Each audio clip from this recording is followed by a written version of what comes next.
هرچی که گفتی همش دروغه، بی من و با من سرت شلوغه، همه حرفات دروغ محضه، تو منو کشتی لحظه به لحظه، جلوی مردم منو شکستی، در خونت رو بروم تو بستی، جلوی چشمات خودم شدم گم، من موندم آواز حرفای مردم.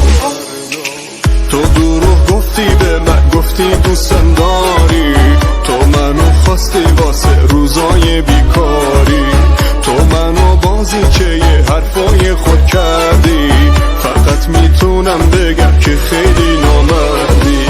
تو دروغ گفتی به من، گفتی دوستم داری، تو منو خواستی واسه روزای بیکاری، تو منو بازیچه حرفای خود کردی، فقط میتونم بگم که خیلی نامردی.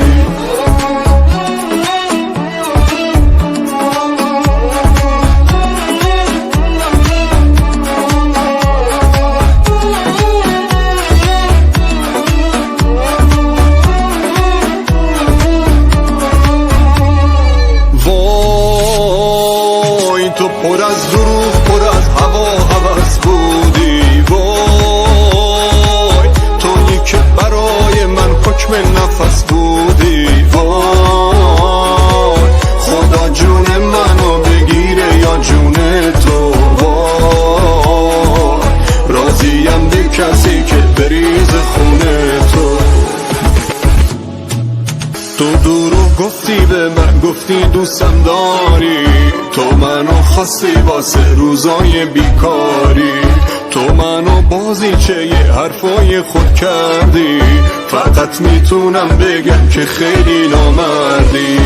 الهی کی مثل خودتو پیدا شه، زندگی تو مثل من از هم بپاشه، دیگه نتونی سر تو بالا بگیری، روز و شباتون همش دوام و درگیری.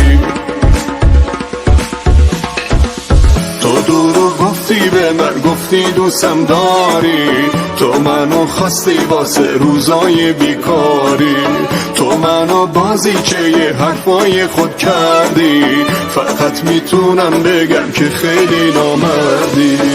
الهی کی مثل خودتو پیدا شه، زندگی تو مثل من از هم بپاشه، دیگه نتونی سر تو